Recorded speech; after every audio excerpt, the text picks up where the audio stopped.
একদিন কলা, নারকেল ও তাল একসাথে বসে বসে গল্প করছিল। তাদের মাঝে তাল বলল, আজ সবাই আমাদের দুঃখের কথা শুনবো। তারপরে সবাই বলল ঠিক আছে।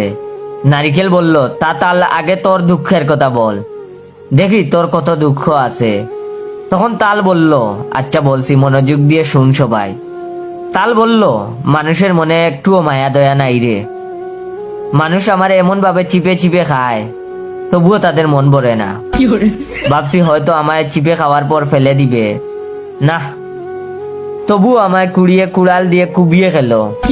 এটা শুনে নারকেল বলল, আর বলিস না, আমায় যে এত দূর থেকে ফেলে দে, আমি গাছ থেকে পড়তেই কোমরের হাড্ডি ভেঙে যায়। এরপরে খান ধরে তুলে নিয়ে আমায় আষাঢ় দিয়ে মাথা ফাটিয়ে খায়। তো এবার কলার পালা। তখন কলা বলল, আমার মান সম্মান বলতে কিছু নাই রে ভাই।